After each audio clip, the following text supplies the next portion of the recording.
Gas stations, every corner, every highway, every small town, fuel for your escape, food and supplies, maybe even weapons behind the counter. When the zombie apocalypse hits, a gas station seems like the perfect pit stop. Grab what you need and keep moving. But here's the problem. Everyone else has the same idea, and what looks like a quick supply run can turn into a death trap in minutes. Today, we're analyzing the real survival potential of gas stations during a zombie outbreak. Not the Hollywood version, the actual tactical reality of what happens when desperate people and the undead converge on the last fuel in town. This is Survival Theorem. Let's break it down. Let's start with why your brain tells you a gas station is a good idea. First, fuel. In the first days of the outbreak, fuel is everything. It's your ticket out of the city, your way to put distance between you and the infected zones. Gas stations are literally designed to store thousands of gallons of fuel. If you can access it, you can keep moving. Second, supplies. Most gas stations have attached convenience stores, packaged food that doesn't need refrigeration, water and energy drinks, first aid supplies, cigarette lighters, duct tape, maps. It's not a supermarket, but for a quick resupply, it covers the basics. Third, location. Gas stations are everywhere, but they're also often isolated. Highway rest stops, rural intersections. They're not in dense neighborhoods where every house has a zombie. You might find a gas station with minimal zombie presence, at least initially. Fourth, visibility. Gas stations are open, well-lit, and designed for quick access. You can see threats coming from multiple directions. There's no sneaking up on you in a gas station parking lot. Fifth, vehicles. Gas stations are where cars are. If your vehicle breaks down or runs out of fuel, there might be other vehicles here, maybe even abandoned ones with keys still in them. People panic and flee on foot. Their loss is your gain. So on paper, gas stations check a lot of boxes. Quick in, quick out, grab what you need, and keep moving. But here's where reality destroys the fantasy. The same logic that makes you think gas station makes everyone else think gas station. In the first 24 hours of a zombie outbreak, gas stations become war zones. Not because of zombies, because of humans. Every person with a car is trying to fill up and get out. Every person on foot is trying to grab supplies. Every armed group is trying to secure fuel for their convoy. Picture this. It's hour 6 of the outbreak. The government just announced a mandatory evacuation. 10,000 people in your town just got in their cars at the same time. Where are they all going? To the gas stations. You'll have lines 50 cars deep, people fighting over pumps, gunshots over the last gallon of fuel. And all that chaos? It attracts zombies. Noise, crowds, panic. It's a dinner bell for the undead. By hour 12, most gas stations are either completely out of fuel or surrounded by abandoned cars and zombies. The people who got there first either took everything or died trying. By hour 24, gas stations are picked clean, empty. The only things left are broken glass and bodies. So the window for successfully looting a gas station is incredibly narrow. And even if you're early, you're competing with hundreds of other desperate people who will absolutely kill you for that fuel. Let's say you get lucky. You arrive at a gas station that's not overrun. Maybe it's rural. Maybe everyone went the other direction. Can you hold it? No, absolutely not. Gas stations are designed for commerce, not defense. They're built to be open and accessible from every direction. Let's break down why they're architectural nightmares for survival. Glass everywhere. The entire convenience store is floor-to-ceiling windows. Why? So customers can see inside. So cashiers can see the pumps. Great for business, fatal for defense. One zombie stumbles through a window and you have a breach. 10 zombies push against glass doors and you have a horde inside. Multiple entry points. Front door, back door, side door for deliveries. Bathroom windows. That's at least 4 ways in, and you can't barricade all of them while staying mobile enough to escape. The moment you start boarding up, you're committing to staying. And staying at a gas station is suicide. No second floor. Gas stations are single story. You have no vertical escape route. If zombies breach your barricades, there's nowhere to go but out into the parking lot. And if the parking lot is surrounded, you're trapped. Open sight lines work both ways. Yes, you can see zombies coming, but raiders can see you inside. They can see what you have. They can see if you're alone or if you have a group. You have no concealment, no tactical advantage. You're in a glass box. The fuel is a massive liability. Thousands of gallons of gasoline sitting in underground tanks. One bullet, one spark, one Molotov cocktail from a hostile group, and the entire station becomes an inferno. You don't even need to be inside. If someone wants you dead and doesn't care about the fuel, they just light it up and you burn alive or flee into their ambush. Even if you secure a gas station somehow, you've won a useless victory, because gas stations don't have enough resources to sustain you. Let's talk food. A convenience store has what? 100 candy bars? 50 bags of chips? 20 hot dogs rotating on a warmer? For one person, that's maybe 2 weeks of food if you ration carefully. For a group of 4, 3 days maximum. And it's all junk food, high sugar, no nutrition, no long-term sustainability. Water. Most gas stations stock bottled water, but we're talking 20 to 40 bottles on a good day. One person needs about 2 liters per day. That's 5 days of water for one person, or 1 day for a group of 5. After that, you're drinking from the bathroom tap and hoping it's not contaminated. Medicine. Gas stations have aspirin and antacids. That's it. No antibiotics, no serious first aid supplies. If someone gets injured or sick, you have no medical capacity. A deep cut could kill you from infection because you're treating it with gas station ibuprofen. Fuel access. Here's the kicker. You can't actually access the fuel without power. Modern gas pumps require electricity to operate. When the grid goes down, those underground tanks might as well be sealed vaults. You'd need a manual pump, specific adapters, and knowledge of how to bypass the system. Most people don't have that. So you're sitting on thousands of gallons of fuel you can't use. Ammo and weapons. Some gas stations have firearms behind the counter in rural areas. Most don't. You might find a baseball bat, a tire iron, maybe a knife. That's not an arsenal. That's barely enough to defend yourself from one attacker, let alone a horde. After 2 days at a gas station, you have no food, no water, no fuel access, and no reason to stay, which means you have to leave. And when you leave, you're abandoning a position you wasted time and energy trying to hold. This one's grim, but it matters. Gas stations have 1 bathroom, maybe 2 if it's a large travel plaza. These bathrooms were barely maintained when civilization was functioning. Now imagine after an outbreak, when there's no running water, no janitorial service, and dozens of panicked people used them before you arrived. Human waste piles up fast. Without water to flush toilets, you're dealing with unsanitary conditions within hours. Disease spreads. Cholera, dysentery, E. coli. In a survival scenario, diarrhea can kill you through dehydration, and you're living 50 feet from a biohazard zone. Bodies. If the gas station was overrun, there are bodies. Inside the store, in the parking lot, in the bathrooms. Decomposing bodies spread disease. They attract flies and rats. They contaminate any food that's not sealed. And in hot weather, the smell alone will give away your position to anyone within a quarter mile.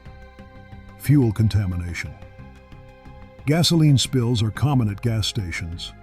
Those spills soak into concrete, create vapor hazards, and if you're using open flames for light or cooking, you're 1 spark away from an explosion. You can't safely cook food or stay warm without risking ignition. You're not surviving at a gas station.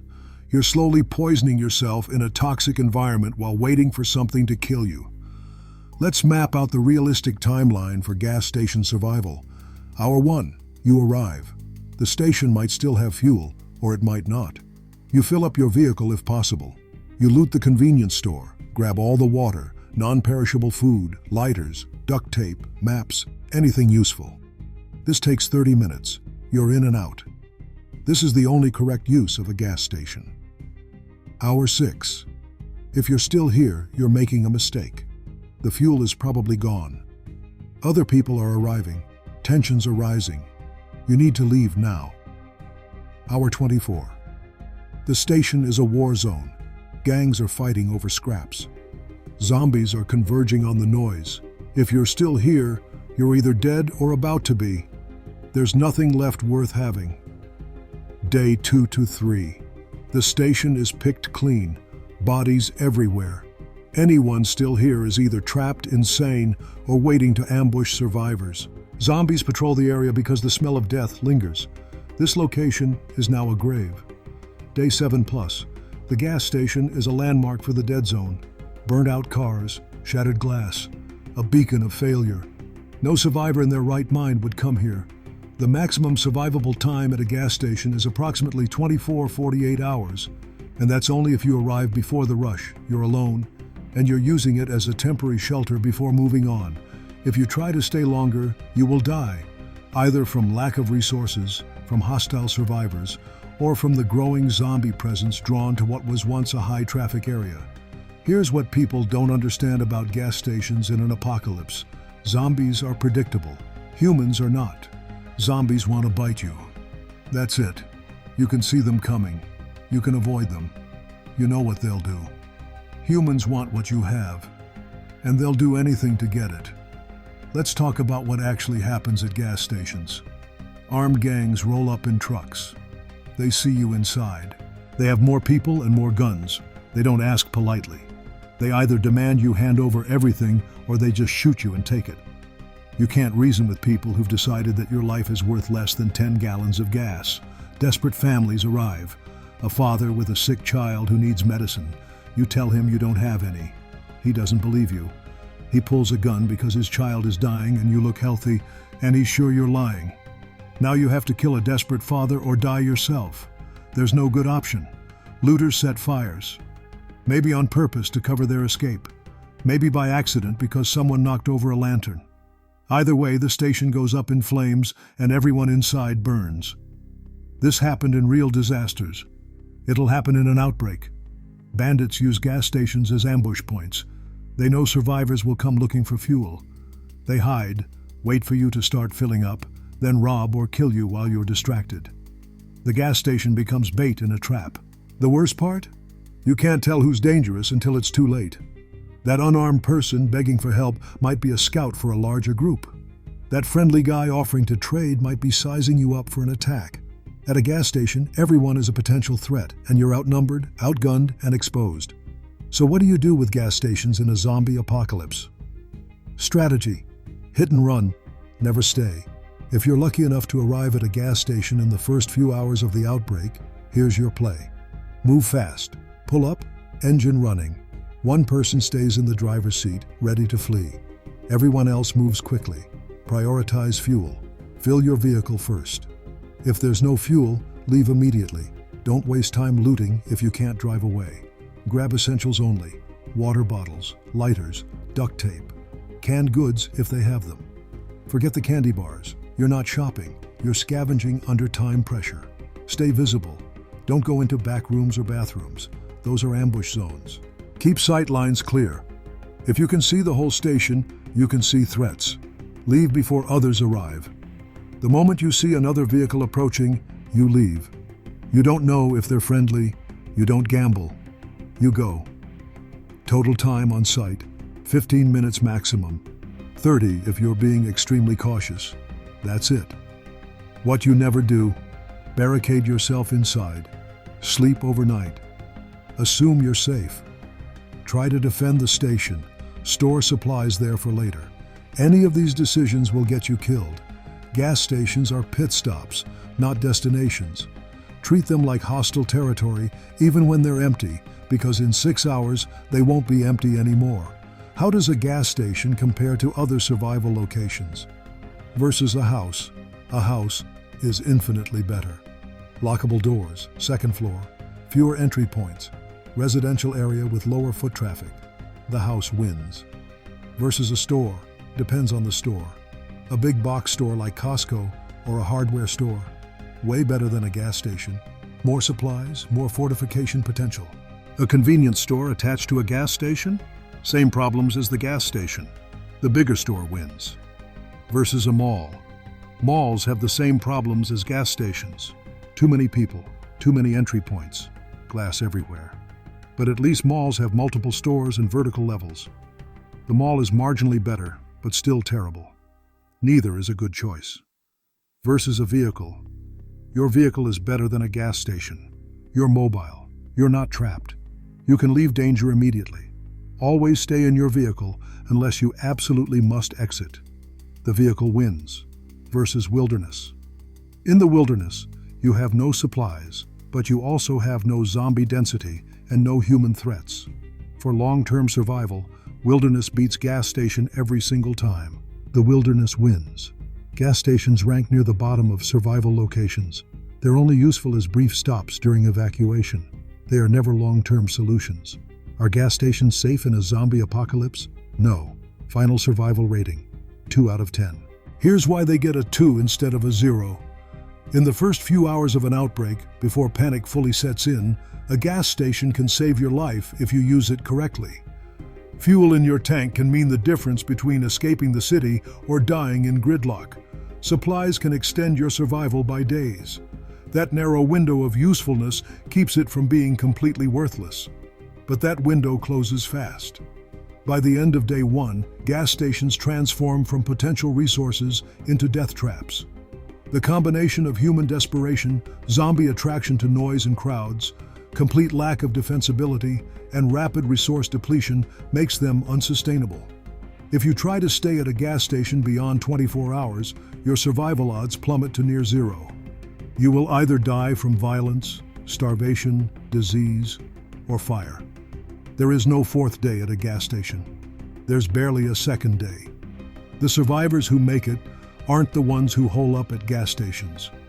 They're the ones who hit them fast, grab what they need, and disappear before the rush. They understand that in an apocalypse, staying mobile beats staying fortified, especially when your fortress is made of glass and sits on top of a bomb. Gas stations are tactical resources, not strategic locations. Use them once, use them fast, then never come back. This is Survival Theorem, where we use logic, not luck, to analyze survival scenarios.